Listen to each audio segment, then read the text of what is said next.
नमस्कार, स्वागत आहे तुमचं अर्चनाज रसोईमध्ये. अरे, ओळखलात ना मला का विसरलात?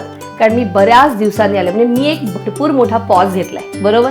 पण काय आहे ना, आता गणपती चालू झालेत आणि गणपतीचा सीझन आणि त्या सगळ्यांचे उपवास, म्हणून मी आज तुमच्यासाठी एक छान रेसिपीज घेऊन आलेली आहे. उपासाची, रताळ्याची उपासाची भाजी. तर आपण आता सुरुवात करूया. पण त्यासाठी काय करायचं आहे, बघत राहायचं आहे अर्चनाज रसोई. चला आपण करायला सुरुवात करूया. त्यासाठी लागणारं साहित्य बघूया. 1/2 किलो रताळे आपण उकडून आणि त्याचे सालं काढून बारीक पीसेस करून घेतलेले आहेत. 3 टेबलस्पून ओलं खोबरं किसून घेतलेलं आहे. 3 टेबलस्पून शेंगदाण्याचा कूट आहे. 1 टेबलस्पून तूप आहे.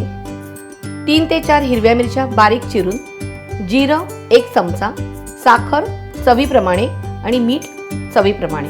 आता आपण करायला सुरुवात करूया. सगळ्यात प्रथम आपण गॅस सुरू करूया. सगळ्यात प्रथम आपण तूप घेणार आहोत. त्यानंतर फोडणीला जिरं 1 चमचा, हिरवी मिरची 2 ते 3,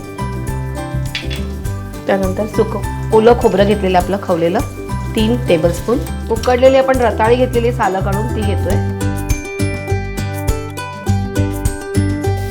त्याच्यानंतर 3 टेबलस्पून आपण इकडे दाण्याचं कूट घेतलेलं आहे, ते घालतोय. मीठ चवीप्रमाणे, साखर साधारण 1 चमचा. आणि आता आपल्याला हे सगळं मिक्स करायचंय. रताळा उकडलेला आहे, त्यामुळे ही आपली जी भाजी आहे उपासाची ती पटकन होते.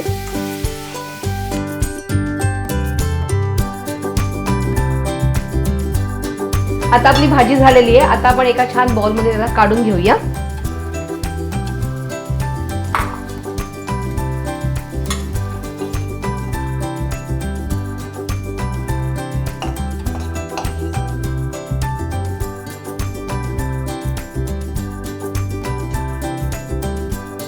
रताळ्याची भाजी तयारच आहे.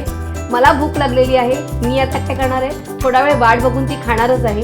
पण तुम्ही काय केलं, सबस्क्राईब केलं कुठे, इंडिया फूड नेटवर्कवर. आणि अशाच काही छान छान तुमच्याकडे रेसिपीज नवीन नवीन आहेतच. लवकरात लवकर फीडबॅक द्या आणि त्यासाठी बघत राहा अर्चनाज.